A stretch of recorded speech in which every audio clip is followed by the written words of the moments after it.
How is that related to what we're talking about? To share this value data point and I put a check. My first point. Thank you. A louder round of applause, please. Dr. Dulsra, thank you so much. I think over the course of the day, we've been moving from the more abstract and things we experienced and gradually coming to things that are on the ground, very real, very implementable the moment we go back to our schools and classrooms. And so thank you for sharing from your experience. It really helps us put things down in a very structured way. We will firstly thank you for your patience, all of you. But I promise you we will end the day on a high note. By once again calling the person who helped us reach that note in the first place. Before I do that, I want to quickly acknowledge and thank the students who have been a part of this conclave. One of the things we love is the fact that our students are an integral part of LearnShift. I want to thank, please put your hand up when I read out your name, Rupesh and Tanya for hospitality, Akshat, Radhika and Taha for photography, Rashi Balachandran Gupta for doodles. I don't know if you realized, a student has been doodling. She's still doing those and we'll put them up once she is done. But thank you for that. And Dhanvan and Rasika for social media. So, thank you so much. We love all of you.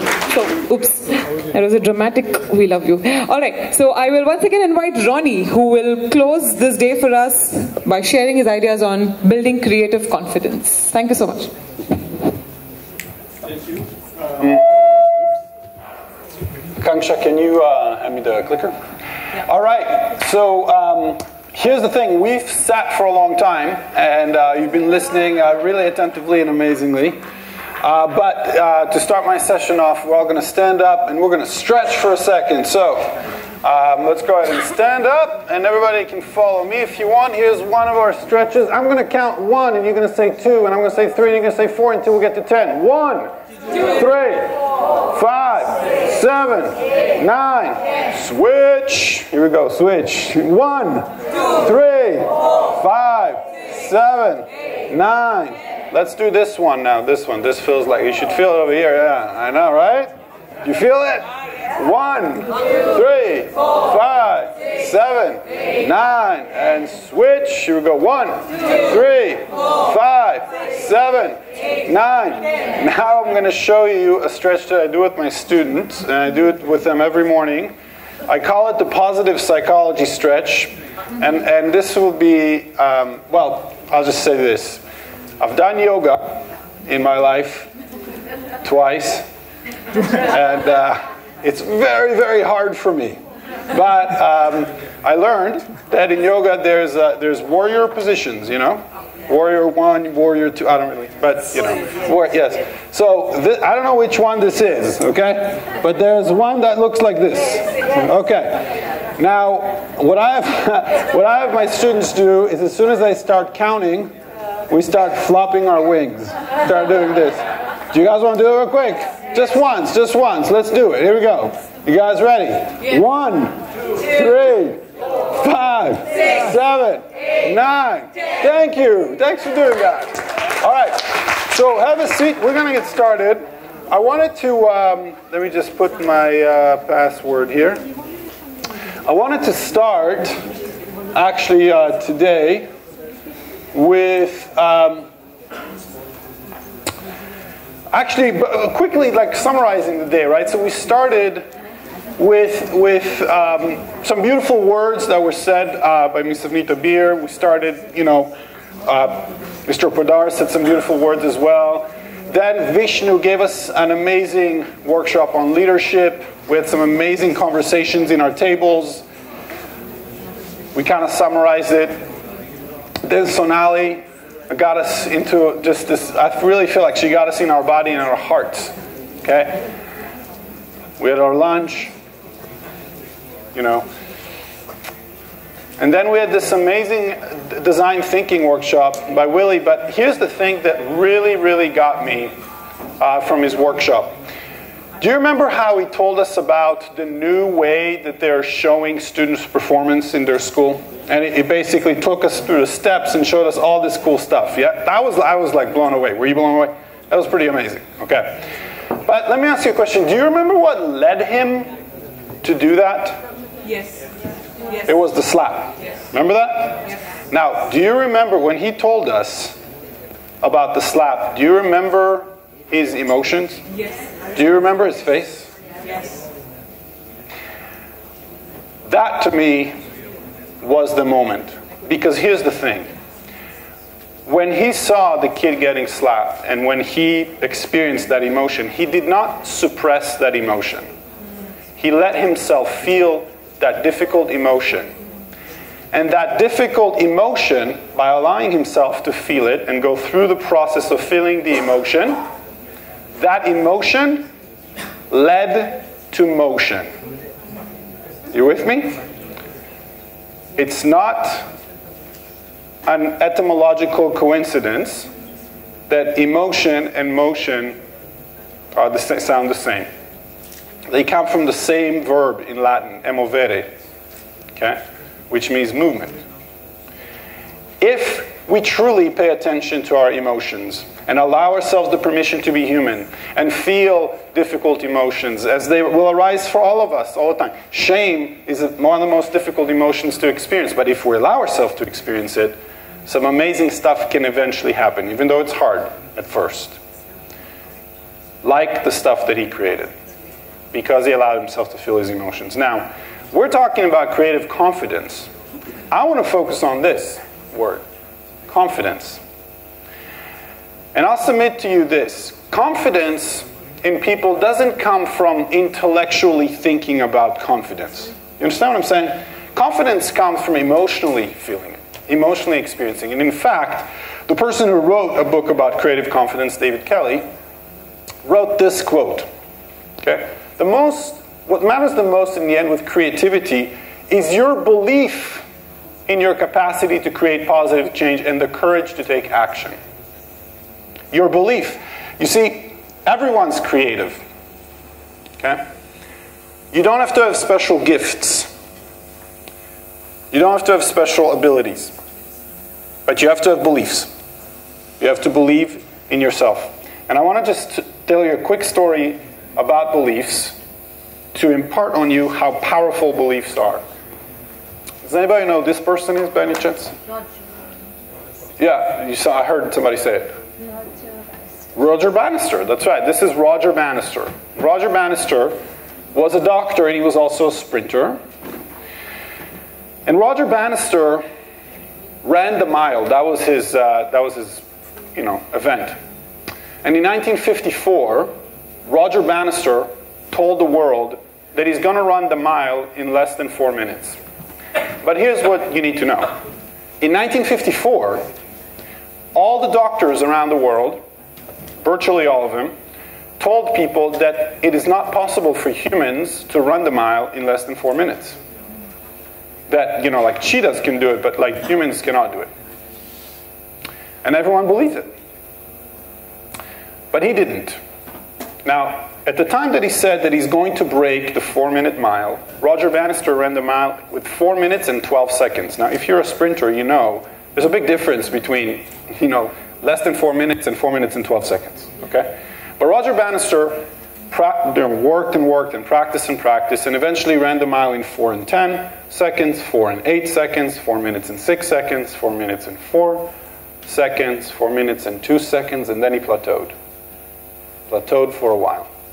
And all the doctors around the world said, hey, see, look, you're proving us right.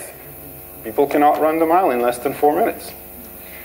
He took a break, kept training hard, and on May 18th, I believe, 1954, he ran the mile in Oxford in 3 minutes, 59 seconds and a half. World sensation. But listen to this. For decades, no one has broken the 4-minute mile. 6 weeks after Roger Bannister breaks the mile, John Landy, an Australian runner, runs it in 3 minutes and 57 seconds. The year after that, 37 runners break the 4-minute mile. The year after that, 300 runners break the 4 miles. So what happened? Did they get better shoes?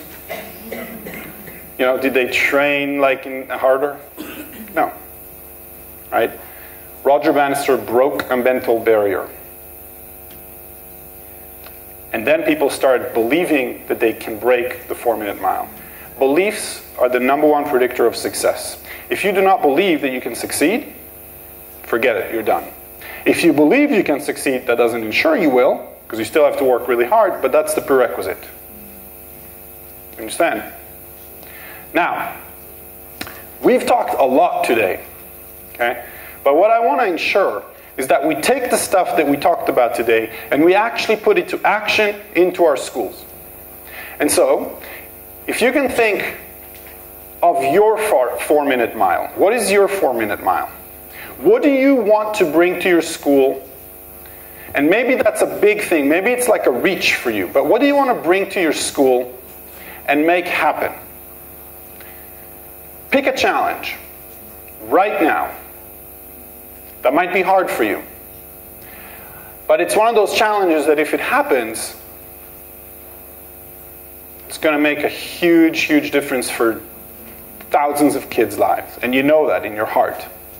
Okay? And I actually want you to think about that right now. And I'd like you to journal about it. And I'll give you about, unfortunately I don't have much time, but I'll give you between 90 seconds and 2 minutes. In silence, I know. In silence, I want you to just write. Seriously, like, what do you want from today? What do you want to bring to your school? And as you write this, I want you to visualize succeeding. Okay? Visualize actually like how it will feel as you're doing this and as you're seeing success. And guys, if you're a teacher, you know, in your class, it could be, you know, creating an amazing project for your students. If you're a principal, it could be empowering your teachers through a workshop or something like that. It could be changing processes in your school. I don't care. Whatever kind of floats your boat and you're really excited by, that's what you're doing. So I'm going to give you guys the next 2 minutes to take a pen, put to paper, silently write it down. Right now. Yes? So just before we go into that 2 minutes, I have one point to state before this audience. Please. I'm an auditor to everyone. Well, we are talking about student empowerment, we are talking about empathy throughout the day. But I feel that as teachers, we are talking about teacher processes of teacher sensitivity and sensitivity of principals also. Yeah. The basic, our target group are students. But all around, even the presentation by Gaurav sir said that students. But covering the students as a cocoon are the parents. Right. And I really feel that it's high time India as a country, the academic curriculum, the government, the NGOs, the media, everybody starts thinking about parental participation. Beautiful. What's happening nowadays, for the last, I don't know how many of you would agree to this, but we as leaders come across parental opposition mode. Okay. Any change, if we want to initiate, is first, what we first encounter is opposition. Right. I think we need to evolve upon a mechanism as a country where parents support us.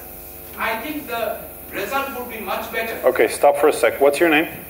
I am Shardul Dasgupta. Okay, and what do you do? I teach. Great. I'm a principal.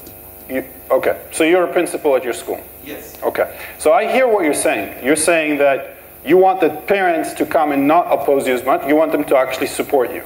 Participate. Okay, participate. And that there's an issue that you see a trend that there's more and more opposition, but you want more participation by the parents. Yes. Okay, let me tell you something. It's not going to happen unless you make it happen. Okay? So, I'm asking you right now to think of a way to make it happen, because clearly that's where your heart is. Right? That's not what you're passionate about that. Yes. Right. So my challenge to you is right now, you're going to think of a way to make it happen. I have tried over these 3 Great, years great. different ways. Sometimes it works, sometimes it doesn't. Right. That hasn't stopped me from working. Beautiful. I've tried to bring in people, parents who have partnered in taking classes, conducting seminars and workshops or even medical camps involving parents. That helps. But yes, we don't have any policy as such.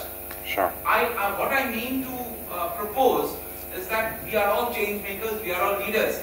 Maybe we can talk to our boards, respective boards, to evolve upon a system where parents would be a part of the learning process for the students. Maybe lesson plans can be prepared like that. NCRT can think about it, our curriculum board. We can think about it, and I think it gets better that way. And Right. because the trauma that every individual as a parent, as a principal or teachers, and the time wasted in just, justifying idiotic things, waste a lot of time. Sure, I hear you. Thank you for sharing that. I think it's a really great point, and I think it's worth trying, for sure, and doing, okay? Absolutely. So now, with all that being said, let's take some time to journal about what you're going to take on. And as you journal, right now, think about what success looks like. Imagine succeeding at doing that. And you can even write about it from a place of already succeeding. You've already done it. How does that feel? Okay? Go. You have 2 minutes on the clock. Just write.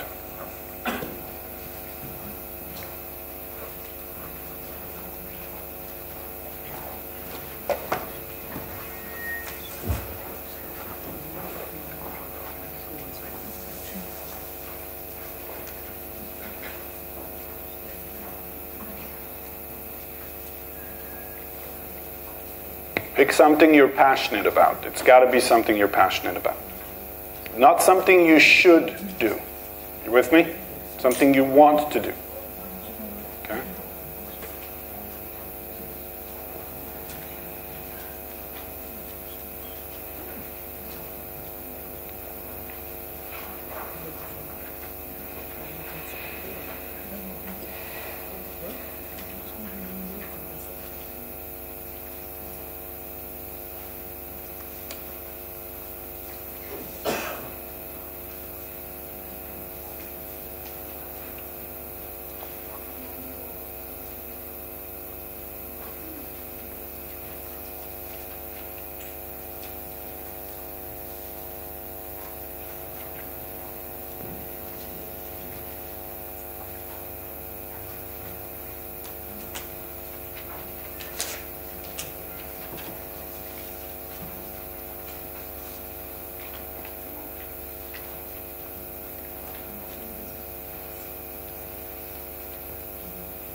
Just take another 30 seconds or so.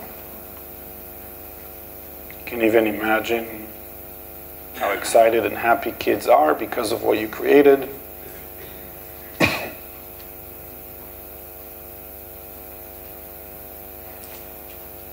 can visualize their smiles, their parents' smiles.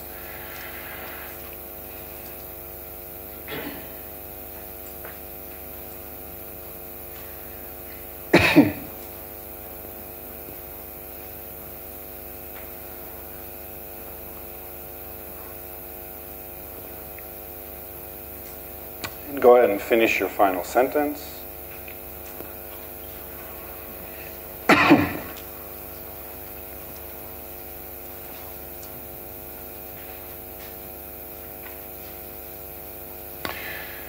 All right, now in your head, you don't have to answer this out loud or anything, but in your head, ask yourself the following question. Do you really care about this thing? Okay. Because it could be no. The answer could be no. So let me ask you again. Do you really care about this? All right. Okay. So it's about to get real right now. All right. I just asked you to write about creating this thing and imagining that you're going to succeed and things are going to be good. But here's the thing. Almost for everyone, actually not almost, everyone. Can you guys hear me? Yeah. Okay. Yes or no? I'm saying. Yeah. Okay, cool.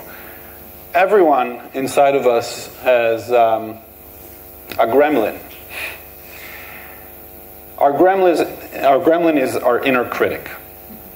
That voice that comes in and says, yeah, you say you really care about this, but you're not going to be able to do this because of X, Y, and Z. You're not smart enough, and you're not, you don't have enough time, and you're not capable enough, and the parents are going to stop you, and just let it go. Just don't do it. You know that, gremlin? All right. So here's what I want you to do. Connected to this thing that you're going to do for your school, I want you to write down exactly, I want you to listen to that gremlin right now, and I want you to write down, this is going to be for you, you're not going to share this with anybody else, but I want you to write down right now, what does your gremlin tell you? Okay? What does your gremlin tell you? And be very specific about this. Comment it from the first person. So don't say, don't write my gremlin tells me, no. No, be your gremlin for a second, all right? For example, and I can tell you with kids, it gets pretty intense, and with me too sometimes. Instead of, sometimes it goes you're so stupid, I can't believe you're thinking that you can do this? Who do you think you are? You understand? Yeah, right? So go crazy, really, let the gremlin out on your piece of paper right now. You have at least 2 minutes. Let it go nuts. Okay? Go.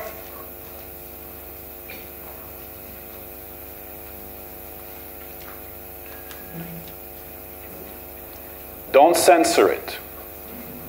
Okay? You can use curse words. No one's going to look at this. This is just for you. Okay? And the more honest you can be about this, the better it's going to be. You'll see. This is so much fun. Oh, right. I know. So easy. Yeah.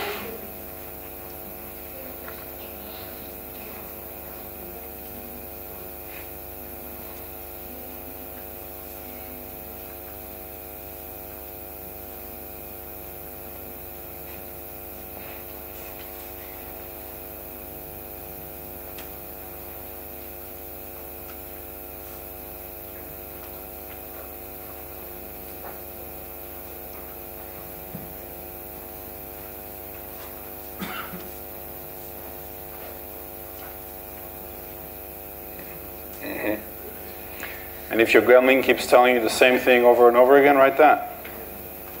Right?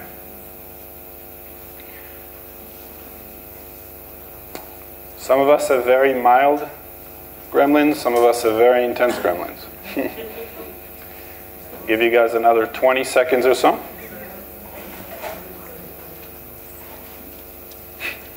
I know.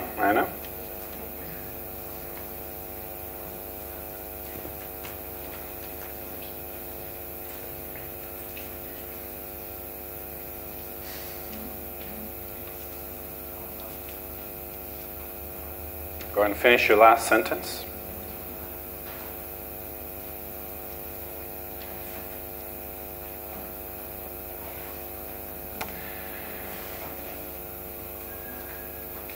Okay. Your gremlin is strongest when you allow it to hide. Do you understand? Because your gremlin will keep telling you these things to try to sabotage your efforts, to try to sabotage who you are, to try to stop you from doing things, to try to make you feel bad.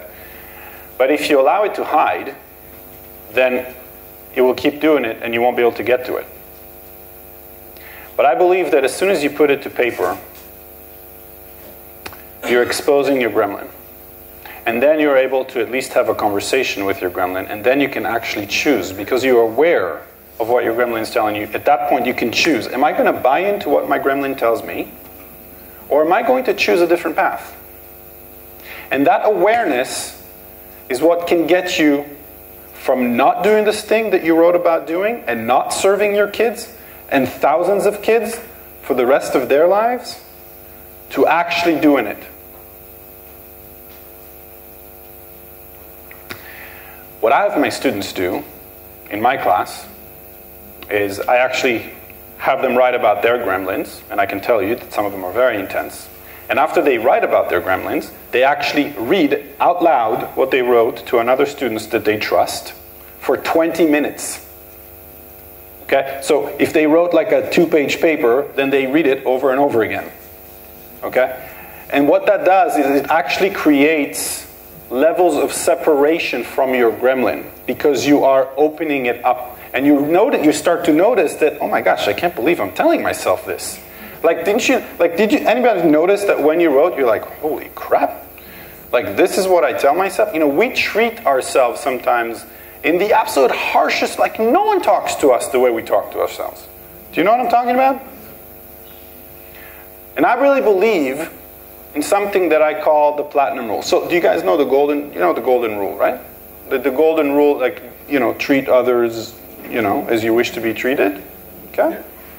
Well, I have something called the platinum rule, and the platinum rule is treat yourself as your friends treat you.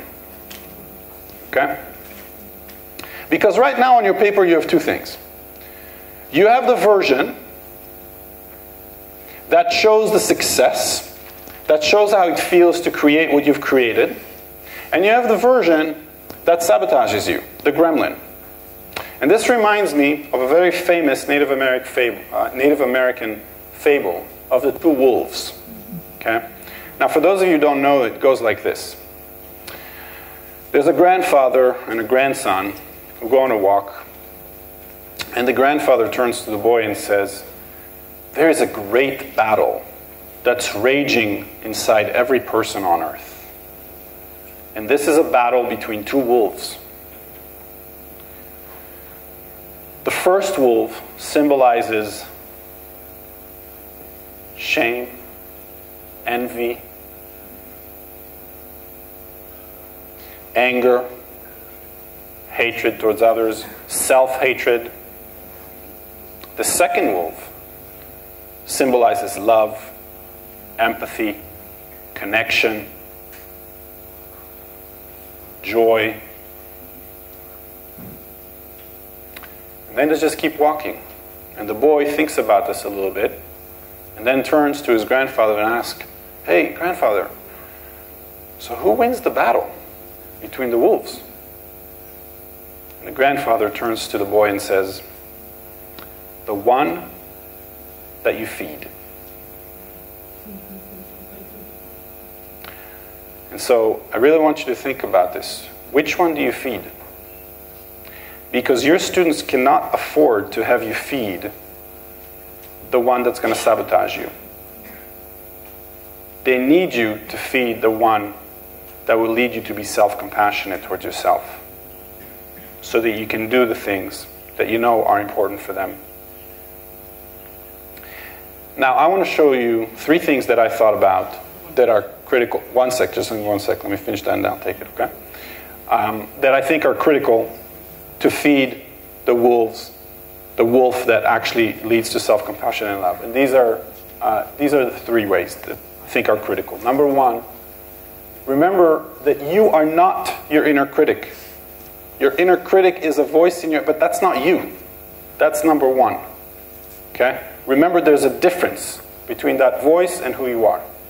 That's number 1. And if you gain awareness about that voice, the more awareness, that's why mindfulness is so important. The more awareness you gain about that, the more able you are to choose a different path and move on with that path. The second thing, surround yourself with social support. And I mean it very, very strongly. The most resilient people in the world are ones that have a very strong social support network that they can lean on at any time. And when the shit hits the fan, and it will, you need that social support. Now, women know this a lot better than men. It's true. I mean, like, by far. And I had a revelation this year that I've been telling people about this, but I haven't been practicing this myself. And I finally started practicing it this year, and my success, like mushroom. Now, I'm not saying that to you know, it sounds pompous for me to say it, but my point is that it's not me, like it's my social support, you know, that's helping me succeed. Okay? The last thing is learn to treat yourself with self-compassion, especially when things get hard. That is so freaking critical. It's where it all begins. I'm going to end with one quote, and then I'll take your question. And I love this quote, and I think it's something that we should all remember. I'll just read it to you. This is from Marianne Williamson. Our deepest fear is not that we are inadequate. Our deepest fear is that we are powerful beyond measure. It is our light, not our darkness, that most frightens us. We ask ourselves, who am I to be brilliant, gorgeous, talented, fabulous? Actually, who are you not to be? You are a child of God. Your playing small does not serve the world. There's nothing enlightened about shrinking so that other people won't feel insecure around you. We are all meant to shine as children do. We are born to make manifest the glory of God that is within us. It is not just in some of us, it is in everyone. And as we let our own light shine, we unconsciously give other people permission to do the same. As we are liberated from our own fear, our presence automatically liberates others. Ladies and gentlemen, if you already let your light shine, that is wonderful. And you can let it shine even brighter. And if you feel like you haven't let your light shine, it's time. Thank you.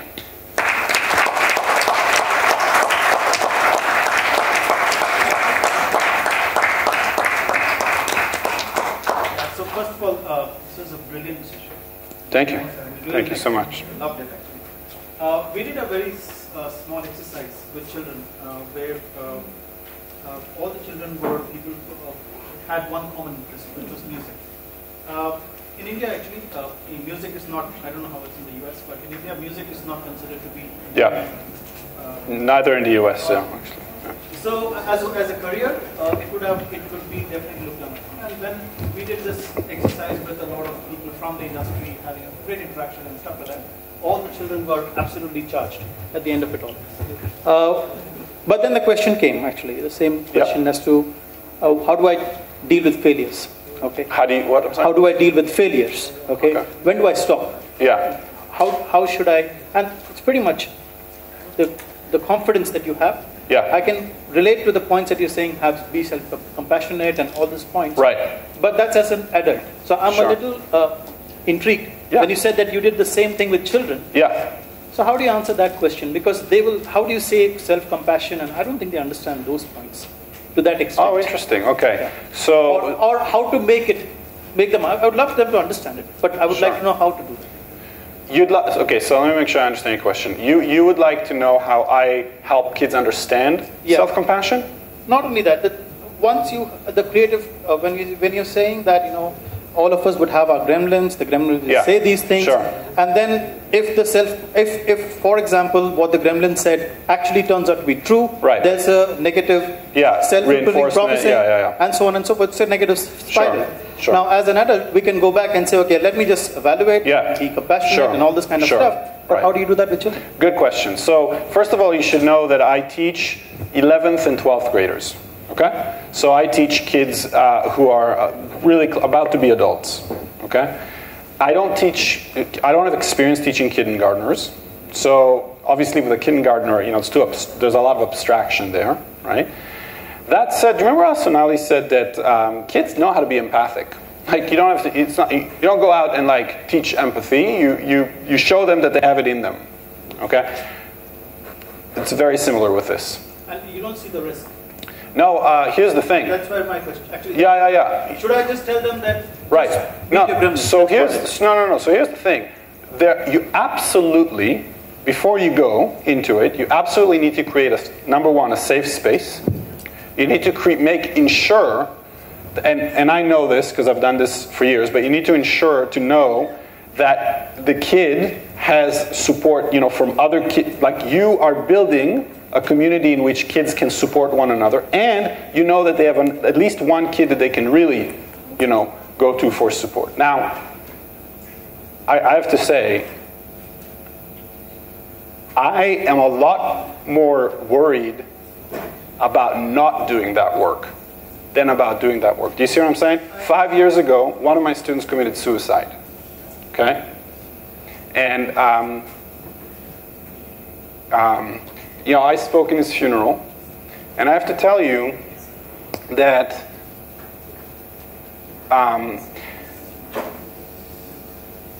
I felt like I failed that kid, and I basically made a vow to myself that even though these things are hard and they can be, scary at times,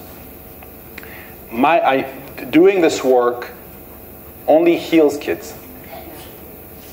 And you know what? It is time to not be afraid to do work that might, raise some difficult things for some kids. Because at the end of the day, they come out better. Kind of note, I just want an assurance. Basically. Absolutely. Yeah. No, I think it's a great question. I just want you to know that. Yeah. And I didn't mean to bring my story in. I felt that it fit, Yeah. Ronen, I wanted to add to that. Yeah. I've had some experience with this, and we found that theater in education works wonderfully. That's huge.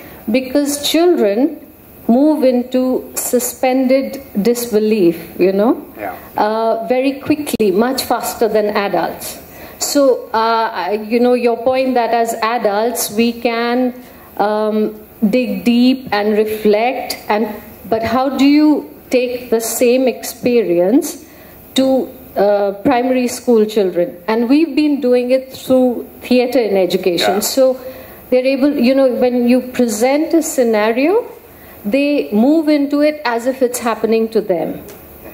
And so the work that you're talking about and all of this wonderful thing can be done with them. It's just that it goes through this route. Sure. So I really wanted to share that with you. I hope it helps. Thank you. And I have seen it actually being done. I didn't do it myself, but I've seen people kind of bring it to the lower levels. And it's because here's the thing, especially when it comes to emotional intelligence skills, like self-regulation, self-compassion, things like that can be taught, like as soon as the kid is 2 years old, like you can teach it at that age even, okay, all the way through. And you know what? My thing is that it's not that just that we can, it's that we should teach it.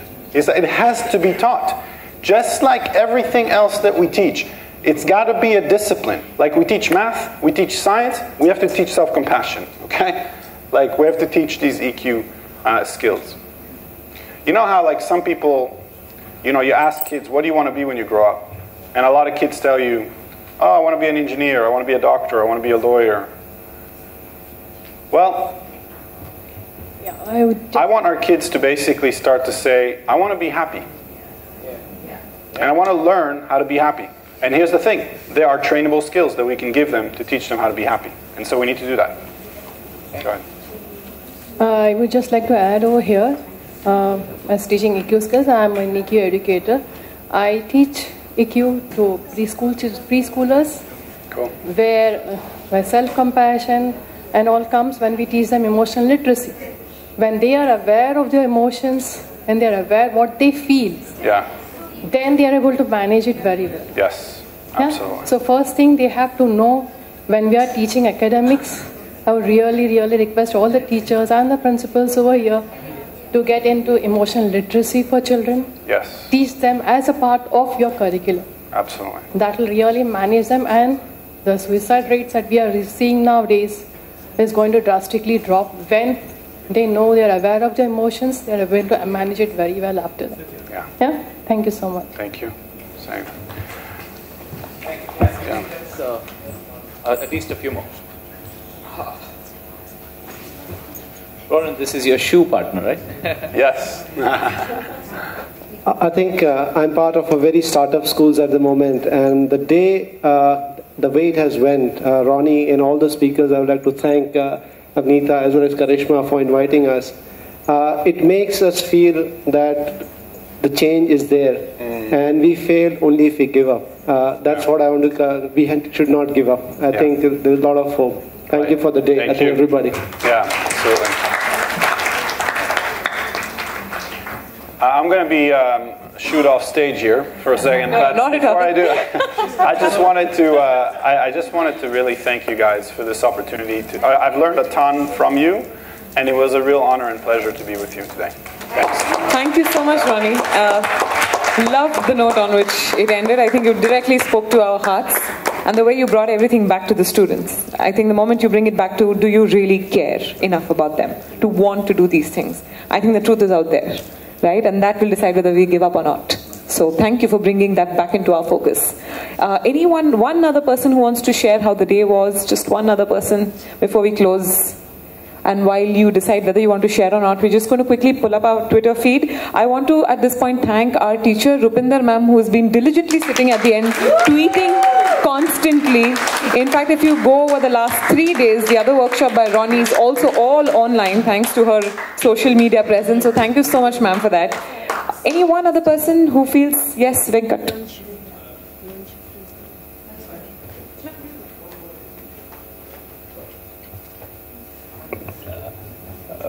I have been with education for about 10 years, but the most recent change has been that I am now responsible for a school myself.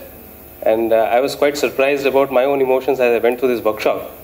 And I think, Ronen, I really appreciate the thoughts that it really gave me some clarity. And normally a person who's quite resistant to writing, I actually picked up a page and wrote. And that's here.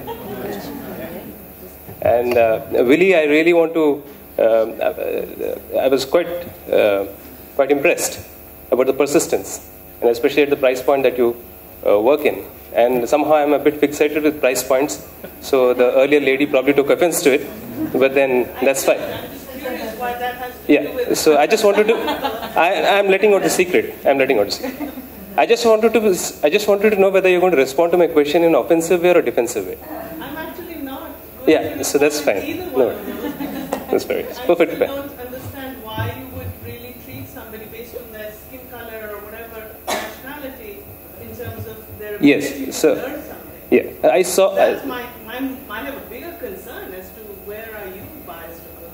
Yes. Anyway, yes, in fact, that was the reading I was trying to see, whether you would categorize me as a person who is coming with a judgment or a bias.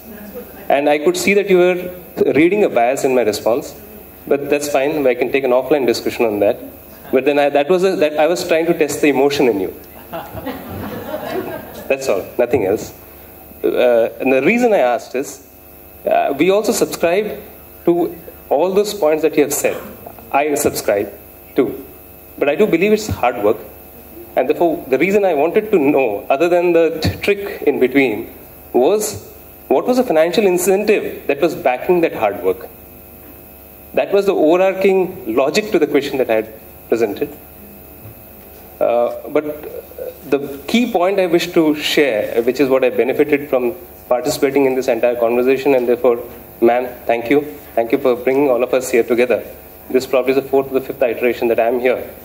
And it's definitely each year, there's much more depth that I do see. What I saw in me personally was that there are going to be specific human beings now for whom I will have a very direct opportunity to facilitate a shift. And now when I hear the responses and the experiences of every individual who has been around students, I was quite surprised about the kind of responsibility that sits on my shoulders as well. And therefore every experience that is being shared, every word that is being shared is weighed much more intensely. And therefore, the significant point that I was resonating very strongly, unfortunately came towards the last 3 points, was having a social support system. I think, ma'am, I would really like to congratulate you. In a way, you are kind of creating that social support systems.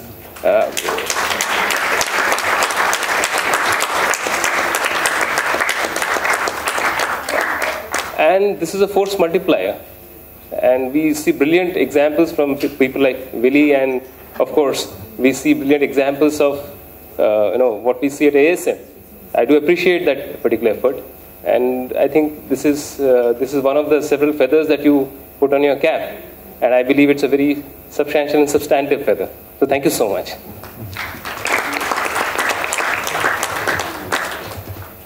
Thank you so much for sharing, Venkat. It's really a pleasure having you here as well. And thank you all of you for being with us through the day. I don't think it was only a conclave, it was a journey which the speakers took us with them on in their own unique ways. They took us up and down with them and touched something deep inside. Could be different for each one of us, but I hope we dwell on it, and I hope, like Ronnie said, the emotion moves us to action as well. And please continue being a part of this movement that we call Learn Shift. It's just a name, but in reality it's just about people wanting to see a shift, wanting to move things. So thank you so much, all of you, and do join us on the conversation continuing after this on Twitter. Thank you very much for having me here. Good show, man. After all that, I thought, that's so cool. It all comes. Yeah, really good. Thank you so much. Great stuff. You dance is good. See you soon. I don't